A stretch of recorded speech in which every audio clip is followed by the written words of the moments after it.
just 5 days after the end of the Civil War. President Abraham Lincoln is the final of the 600,000 deaths in America's bloodiest conflict. The country is divided, and the world looks at American democracy as a failed experiment. But what most don't realize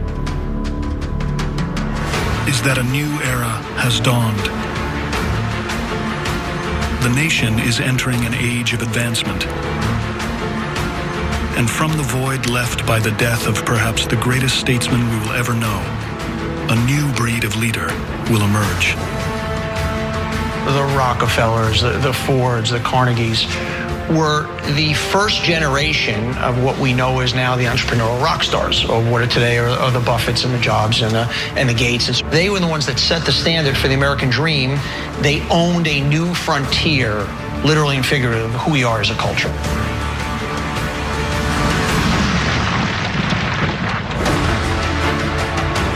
Men of insight, innovation, and ingenuity, the likes of which the world has never seen. And over the next 5 decades, this small group will change history, propelling the United States of America to greatness. These were great men with a vision that nobody else had. And that's why in the last century, that 50-year period, we built the world.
For the first time in the country's short existence, the man most capable of leading America is not a politician.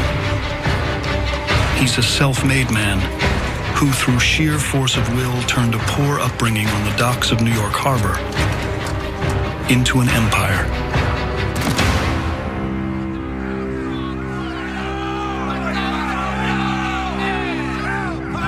At 16, Cornelius Vanderbilt buys a small ferry boat with a $100 loan.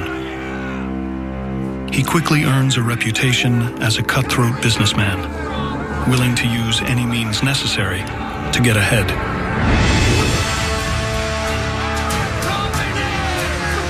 Back then, it was just pure competition. My brain against your brain, my effort against your effort. You just competed.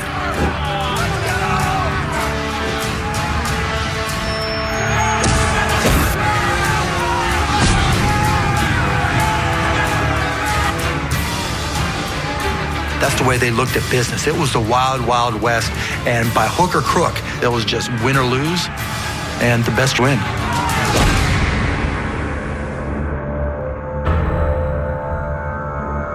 He was a tough guy, getting into scraps with other men, beating the hell out of them and knocking them unconscious. That competitive streak and that toughness very much defined his character.